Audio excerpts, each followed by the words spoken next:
Dans le cercle fermé des milliardaires, où des noms comme Elon Musk et Jeff Bezos dominent souvent les gros titres, il existe une figure dont l'ascension vers le sommet a été aussi rapide que controversée. Gautam Adani, le président du groupe Adani, a vu sa fortune monter en flèche. Cependant, ce succès a été éclipsé par des allégations de tromperie et de fraude. Autrefois la troisième personne la plus riche au monde, l'ascension rapide d'Adani a été remise en question, certains la qualifiant de la plus grande escroquerie d'entreprise de toute l'histoire. Et ces accusations proviennent de Hindenburg Research, une société de recherche en investissement surtout connue pour son rôle dans la révélation de la fraude chez Nikola Motors. Lorsque Hindenburg a publié ses conclusions le 24 janvier dernier, une somme stupéfiante de 50 milliards de dollars s'est évaporée de la richesse d'Adani en une seule journée. Mais quelles sont ces allégations et y a-t-il une part de vérité? Déroulons ensemble l'histoire de Gautam Adani, du groupe Adani et de l'intrigue complexe qui les entoure.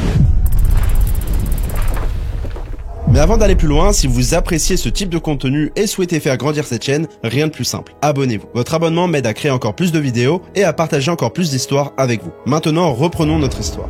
Le parcours de Gautam Adani vers le sommet est une histoire d'ambition et d'opportunité. Né en 1962 dans le Gujarat en Inde, Adani a grandi dans une famille de classe moyenne avec 7 frères et sœurs. Et dès son plus jeune âge, il montre un vif intérêt pour les affaires. À seulement 16 ans, il a abandonné l'école et a déménagé à Mumbai, où il s'est lancé dans le commerce de diamants. Puis après quelques années, il est retourné dans le Gujarat pour gérer une usine d'emballage appartenant à son frère. Et ce rôle apparemment modeste a servi de tremplin pour ses futures entreprises. En 1988, Adani a fondé Adani Export, aujourd'hui connu sous le nom d'Adani Enterprise, qui est devenue la société phare du groupe Adani. L'entreprise s'est rapidement imposée comme le plus grand négociant de charbon et entrepreneur minier de l'Inde. Et la libéralisation économique des années 1990 a offert le cadre idéal pour l'expansion d'Adani dans le commerce des métaux, des textiles et des produits agricoles. Deux projets clés ont solidifié sa présence dans le paysage commercial indien. L'acquisition du port de Mundra en 1995, qui est devenu le plus grand port privé de l'Inde, et la création d'Adani Power en 1996, aujourd'hui le plus grand producteur d'énergie thermique du pays. Bien évidemment, ces projets ont préparé le terrain pour la croissance exponentielle du groupe. Aujourd'hui, le groupe Adani est un mastodonte du secteur des infrastructures en Inde. Il exploite 13 ports, 7 aéroports et 6 centrales électriques au charbon, ce qui en fait le plus grand acteur privé du secteur de l'énergie. Le groupe est également un leader dans la production de panneaux solaires, le principal importateur d'huile comestible et le plus grand fournisseur de gaz aux villes. Ils ont même construit des chemins de fer privés et des lignes électriques. Et ces dernières années, leur portefeuille s'est élargi pour inclure des centres de données,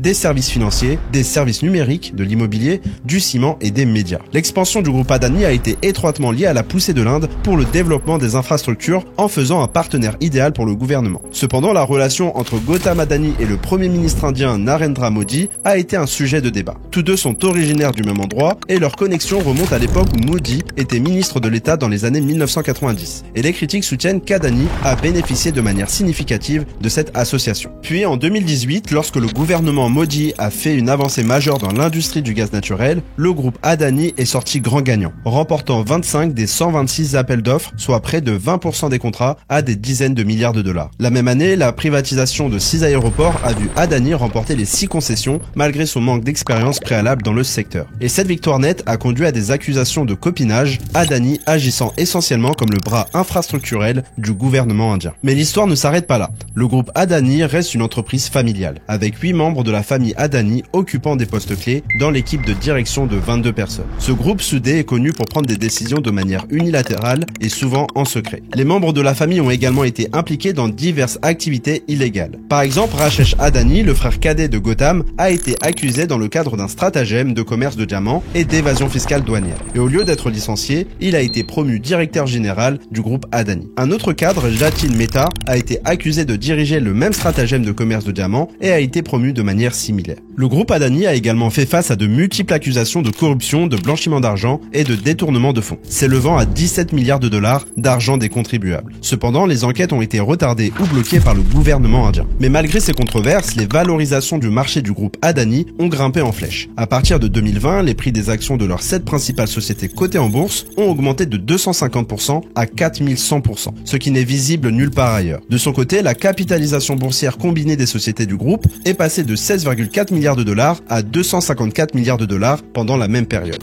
Et vous l'aurez compris, ces valorisations ont suscité des interrogations. Les entreprises d'infrastructure connaissent généralement une croissance lente et une augmentation de 4100% semblait plus proche d'un lancement de crypto-monnaie que d'une entreprise d'infrastructure. Même avec l'alignement des activités d'Adani sur la vision du gouvernement, ces valorisations exorbitantes n'avaient pas de sens d'un point de vue d'investissement de valeur. Certains analystes ont spéculé qu'il y avait une frénésie du marché autour des actions Adani, avec des investisseurs se ruant à mesure que les prix augmentaient. D'autres pensaient que le groupe était trop gros pour échouer, négligeant le passé trouble des entreprises surévaluées qui ont finalement fait faillite. Quoi qu'il en soit, le groupe Adani a poursuivi son ascension fulgurante. De son côté, Nathan Anderson, le fondateur de Hindenburg Research, soupçonnait quelque chose de louche. Il croyait que la croissance de l'entreprise était improbable sans une forme de fraude massive. Avec une expérience dans la révélation de fraude financière, Nathan et son équipe ont commencé à examiner de près les opérations d'Adani, parlant à des initiés et d'anciens associés pour monter un dossier contre eux. Le 24 janvier, Hindenburg a publié une série de tweets accusant Adani de manipulation boursière généralisée, de surévaluation et de fraude comptable s'étalant sur des décennies. Ils l'ont qualifié de la plus grande fraude d'entreprise de l'histoire. Hindenburg a affirmé que la famille Adani avait orchestré un stratagème complexe impliquant des sociétés écrans offshore et des retours d'argent pour gonfler artificiellement les prix des actions. Et il est important de noter que ces allégations n'ont pas été prouvées devant un tribunal. D'ailleurs, si vous ne connaissez pas la société Hindenburg, eh bien cette dernière réalise des investigations certes, mais est aussi une société d'investissement à découvert. C'est-à-dire que cette société parie uniquement sur la baisse des actions qu'elle vise. Et bien évidemment, si un dossier à charge sort sur une entreprise avec des accusations graves et réelles, comme ce que cette société a réalisé avec le groupe Adani, eh bien il y a de fortes chances que l'action de cette société baisse et donc qu'Hindenburg gagne de l'argent par la même occasion. Par conséquent, il est sage d'aborder ces affirmations avec prudence. Néanmoins, étant donné le bilan de Hindenburg en matière de révélation de fraude, il vaut vraiment la peine d'examiner les allégations contre Adani. Hindenburg allègue que la direction d'Adani détient 75% de leurs propres actions, leur permettant potentiellement de manipuler l'offre et le prix. Pour mettre cela en perspective, Zuckerberg possède 13,6% de Meta et Jeff Bezos 9% d'Amazon. Selon les réglementations indiennes, 4 sociétés cotées d'Adani sont sur le point de violer les règles financières. Apparemment, de grandes sociétés offshore dans des paradis fiscaux comme Maurice et Chypre détiennent des parts importantes d'Adani.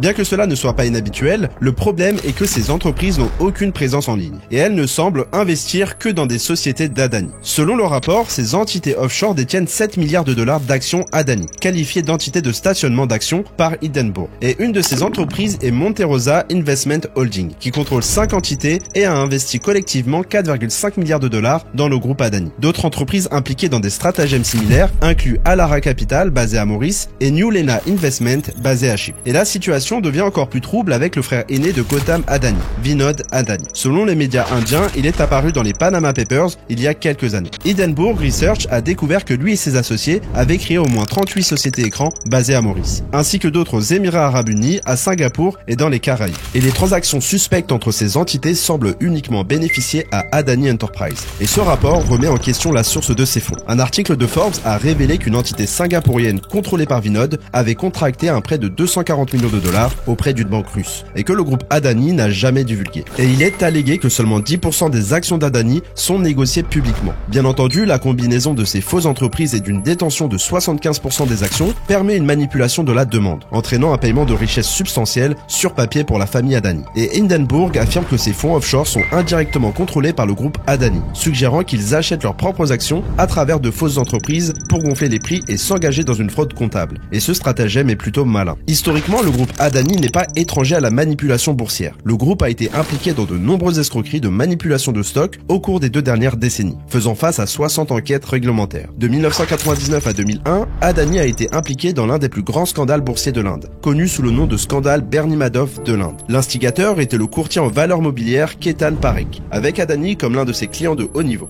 Ketan a été banni du marché pendant 14 ans pour avoir manipulé les prix de 10 actions, y compris Adani Export. Les entreprises privées du groupe Adani ont également été interdites de négocier des titres pendant 2 ans et ont été accusées d'avoir aidé et encouragé le stratagème de Parekh. De son côté, Ketan a été arrêté 2 fois, mais a réussi à obtenir une libération sous caution à chaque fois. Il aurait déplacé ses opérations à Londres et Hindenburg affirme qu'il travaille toujours pour le groupe Adani. La famille Adani est également accusée d'utiliser leurs actions comme garantie pour des prêts, avec des achats d'actions supplémentaires à travers travers de fausses sociétés, gonflant les valeurs des actions, conduisant ainsi à un emprunt supplémentaire. C'est un peu comme un glitch d'argent infini, bien que ce soit illégal. Pourtant, le groupe Adani est déjà fortement endetté, avec un ratio dette-revenu de 100, indiquant une dette substantielle. Un autre exemple, le même ratio d'Adani Green Energy est quant à lui de 2000. Et Hindenburg affirme que 5 des 7 sociétés cotées d'Adani n'ont pas suffisamment d'actifs pour couvrir leurs dettes. Mais cela n'est pas surprenant, étant donné la dette de 24 milliards de dollars d'Adani. Et la hausse des taux d'intérêt au niveau mondial exacerbe ce problème d'emprunt massif. Étant donné que les entreprises au sein du groupe Adani sont interconnectées, une crise de liquidité dans l'une pourrait avoir un impact négatif sur l'ensemble du groupe.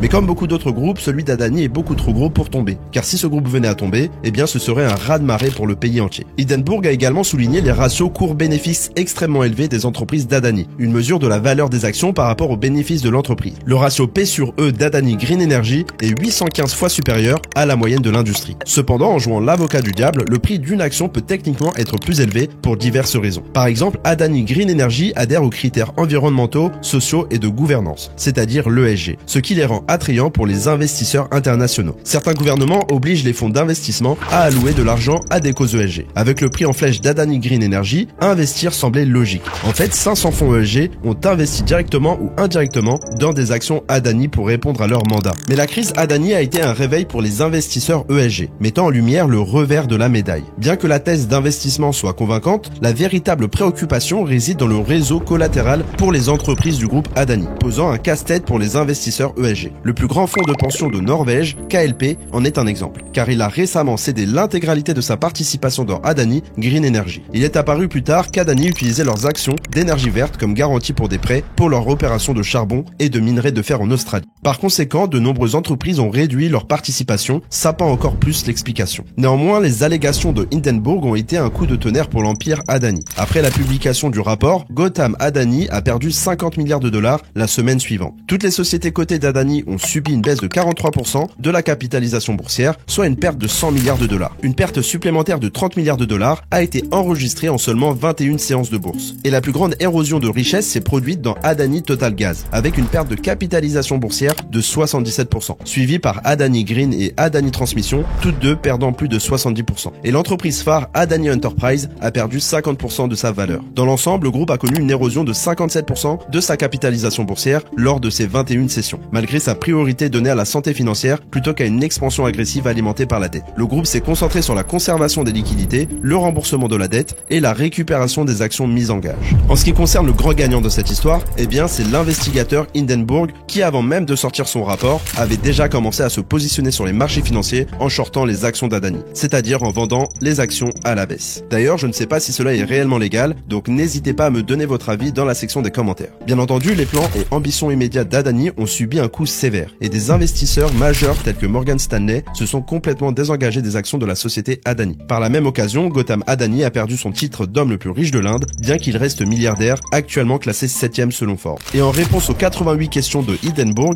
le groupe Adani a publié une réfutation de 413 pages, niant toutes les allégations et qualifiant le rapport d'attaque calculé contre l'économie indienne. Le marché est resté sceptique et les prix des actions ont continué de chuter. Hindenburg a répliqué en affirmant qu'Adani avait esquivé de nombreuses questions et que certains contenus de la réfutation confirmaient des parties des allégations initiales. Actuellement, les régulateurs indiens des valeurs mobilières enquêtent sur la chute des actions du groupe Adani et sur d'éventuelles irrégularités. La Reserve Bank of India a demandé des détails sur l'exposition des banques indiennes au groupe Adani. Des banquiers mondiaux comme Credit Suisse et Citigroup ont cessé d'accepter les obligations Adani comme garantie pour les prêts sur marge. Pendant ce temps, Adani prévoit un retour, s'engageant à réduire les dépenses et à stabiliser les finances pour regagner la confiance financière. Nous devrons donc attendre la conclusion des enquêtes indiennes et les décisions des tribunaux pour déterminer l'impact à long terme sur Adani. Cependant, étant donné les liens étroits entre le groupe Adani et le gouvernement indien, les enquêtes pourraient ne pas être aussi approfondies que souhaité. Donc, conclusion, il ne se passera absolument rien. En résumé, Adani traverse des moments difficiles. L'expansion rapide du groupe Adani reflète la croissance de l'Inde ces dernières années. Cependant, de tels monopoles peuvent étouffer la concurrence et créer des vulnérabilités économiques. Étant donné l'influence disproportionnée d'Adani sur l'économie indienne, la controverse pourrait avoir des ramifications politiques et économiques significatives. En fin de compte, il est légitime de se poser la question. Les actions de Hindenburg Research sont-elles vraiment légales et éthiques? En ce qui concerne les aspects juridiques, il y a deux risques principaux à prendre en compte. La manipulation des marchés et le délit d'initié. Publier des informations trompeuses pour influencer le cours d'une action par exemple, pourrait être interprété comme de la manipulation, ce qui est illégal. Pour l'instant, il n'y a aucune aucune preuve que Hindenburg ait eu recours à de fausses informations, même si Adani le prétend. Le délit d'initié, quant à lui, pourrait s'appliquer si Hindenburg utilisait des données confidentielles ou non publiques pour effectuer ses recherches et transactions. Et sur le plan éthique, la question se complexifie. D'un côté, si Hindenburg révèle effectivement une fraude, on pourrait y voir un bénéfice net pour le public. Cependant, la motivation financière pose question. Si Hindenburg publie ses rapports principalement pour en tirer profit, cela peut affecter la perception de l'intégrité de leur démarche. Enfin, on doit se demander si leurs actions ont des impacts négatifs sur des tiers innocents. Dans ce cas, le souci éthique s'accentue. Si ce n'est pas le cas et qu'ils se contentent d'exposer une possible fraude sans causer de dommages collatéraux, leur position devient alors plus défendable. Cette histoire illustre les dangers et les complexités de la course au pouvoir et à la richesse sans limite éthique. La trajectoire fulgurante de Gautam Adani met en lumière comment une ambition démesurée, alliée à des alliances stratégiques, peut créer d'immenses empires économiques. Cependant, ces mêmes pratiques peuvent susciter des controverses et poser des questions sur la légitimité et la durabilité d'une telle expansion. Pour conclure, la principale morale de cette histoire réside dans le fait que le succès rapide, fondé sur des pratiques opaques et potentiellement illégales, finit par se heurter à des remises en question, surtout lorsqu'il affecte l'économie entière du pays. Les liens entre grandes entreprises et politiques soulèvent des inquiétudes quant à l'absence de régulation et aux privilèges accordés à certains groupes. Les actions d'Adani montrent comment l'accumulation de pouvoir dans un secteur stratégique peut aussi entraîner un risque systémique. La chute d'un groupe si influent peut affecter une nation entière. Merci d'avoir regardé cette vidéo et n'oubliez pas de vous abonner à la chaîne et d'activer toutes les notifications